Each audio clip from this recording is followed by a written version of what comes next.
अस्सलाम वालेकुम, I am Safeer Khan and I hope आप तमाम बेखैरियत से होंगे। आज की वीडियो स्पेशली बहुत से लोगों के लिए इम्पोर्टेंट होगी बिकॉज़ काफ़ी ऐसे लोग जिनका यूरोप में कहीं पे वीज़ा उनको नहीं मिल रहा है या फिर उसमें उनका डिले आ रहा है या फिर वो कनाडा में ट्राई कर चुके हैं, ऑस्ट्रेलिया, न्यूजीलैंड में ट्राई कर चुके हैं, वहाँ पे उनका काम नहीं हो रहा। तो आप इस कंट्री को टारगेट कर सकते हैं। ये बहुत अच्छी अपॉर्चुनिटी है ख़ास तौर पे इस टाइम के लिए, ख़ास तौर पे पाकिस्तानियों के लिए।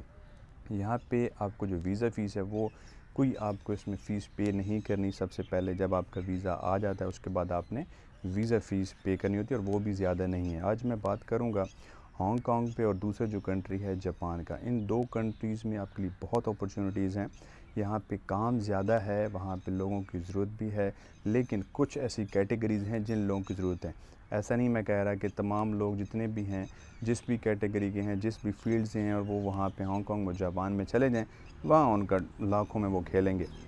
तो ऐसी बात नहीं है, जो रियलिटी होती है वही चीज़ आपको देखनी भी चाहिए और रियलिटी में आपको सुनना भी चाहिए और उस पे अमल भी करना चाहिए। तो ये हांगकांग, जापान, यहाँ पे इलेक्ट्रॉनिक्स का काम बहुत ज़्यादा है बिकॉज़ अगर हम टेक्नोलॉजी वाइज़ देखते हैं या फिर हम बिल्डिंग्स के हिसाब से देखते हैं तो यहाँ पे काम ज़्यादा होता है और ये ऐसी कंट्री हैं जो कि दिन ब दिन यहाँ पे डेवलपमेंट भी कर रहे हैं।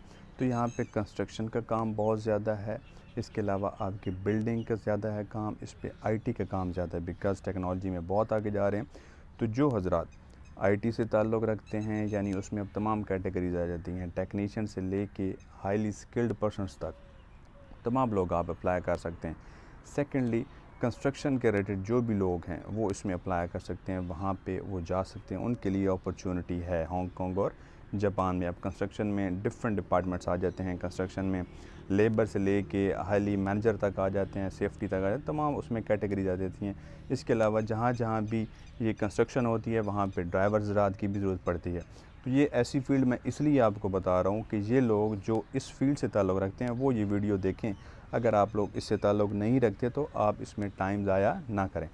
तो ये तरीका है, आपने इसमें अप्लाई आप कैसे करना होगा, क्या आपका ख़र्चा होगा। इसमें सबसे जो बहुत बड़ा बेनिफ़िट है जापान का, उसकी तो वीज़ा फ़ीस ही नहीं है। आपको सिंपली जापान की एम्बेसी में जाना होता है, अपने डॉक्यूमेंट्स जमा कराने होते हैं और उसकी जो विज़िट वीज़ा की फ़ीस है वो ज़ीरो है, आपको कोई उसमें फ़ीस नहीं होती।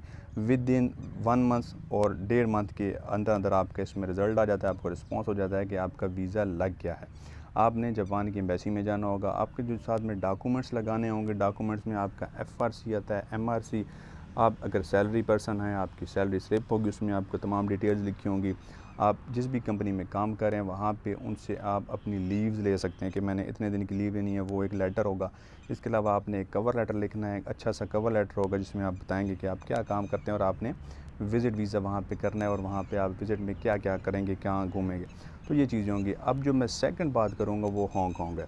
हांगकांग में इसलिए ही आप लेंगे, ज़्यादा अपॉर्चुनिटीज़ हैं बिकॉज़ वहाँ पे एक हांगकांग का डॉलर चलता है और इसकी जो वीज़ा फ़ीस है वो तकरीबन 8,000 पाकिस्तानी बनती है और वो आपने सबसे पहले पे नहीं करनी। आपको पहले वीज़ा मिल जाता है। एक्चुअली ये डन बेस वीज़ा ही समझते हैं इसको बिकॉज़ आपका पहले इसमें कोई नुकसान नहीं होता। आपको जब वीज़ा मिल जाता है उसके बाद आपने 8,000 फ़ीस इसकी जमा करानी थी। अब ये आपने अप्लाई कैसे करना है हांगकांग, आप 2 तरीके से अप्लाई कर सकते हैं। एक चाइनीज़ एम्बेसी इस्लामाबाद में मौजूद है, कराची में कॉन्सुलेट भी चाइनीज़ एम्बेसी की मौजूद है, आप वहाँ पे भी जा सकते हैं, आप अपने डॉक्यूमेंट्स जमा करा सकते हैं। जो सेकंड ऑप्शन है वो ये है, आपका लिंक मैं आपको डिस्क्रिप्शन में प्रोवाइड कर रहा हूँ, आप उस लिंक के थ्रू भी हांगकांग का जो ई वीज़ा है वो अप्लाई कर सकते हैं। यानी आप अपनी उसमें डिटेल्स लिखेंगे, आप जो भी उसमें ईमेल एड्रेस अपना लिखेंगे, आपकी ईमेल एड्रेस पे आपको वीज़ा मिलेगा। 4 से 6 हफ़्तों के अंदर इनका रिस्पॉन्स आता है। अगर आपको वीज़ा मिल जाता है तो उसमें आपको तमाम ईमेल पे जो भी है उसकी नोटिफिकेशंस आएंगी और आपकी तमाम डिटेल्स होंगी। अब इसमें जो डॉक्यूमेंट्स आपने लगाने क्या होंगे, अगर आप ख़ुद अप्लाई कर रहे होंगे, अगर आप ऑनलाइन अप्लाई कर रहे होंगे या फिर आपने एम्बेसी में जाके चाइनीज़ एम्बेसी में अप्लाई करना है, तो आपको जो डॉक्यूमेंट्स ज़रूरत होंगे एफआरसी, एमआरसी। अच्छा, बहुत से लोग इसमें गलती करते हैं। काफ़ी लोग जो कि मैरिड होते हैं लेकिन वो चाहते हैं कि हम मैरिड अपना शो ना करें, यानी वो एमआरसी की बजाय एफआरसी जमा करा दें। तो ये एक गलत बात है बिकॉज़ सिस्टम में तमाम डिटेल्स उनके पास होती हैं। तो आपका वीज़ा तो फिर उसी वक्त ही रिजेक्ट हो जाता है जब उनको ये चीज़ पता चलती है कि आपने एक फ़ेक अपनी इन्फॉर्मेशन दी है। तो इसलिए अगर आप मैरिड पर्सन हैं, आप अपना एमआरसी जमा कराएँ, एफआरसी ना कराएँ। इसके अलावा अगर आप सैलरी पर्सन हैं, आप अपनी सैलरी स्लिप लगाएँ, आप उसमें लीव्स का बताएँ, जो भी कंपनी है उसकी एक लेटर बनाएँ जिसमें आपको उसने लीव दी हो कि अगर आप हफ़्ते के लिए जा रहे हैं, 15 दिन जा रहे हैं, 30 दिन जा रहे हैं,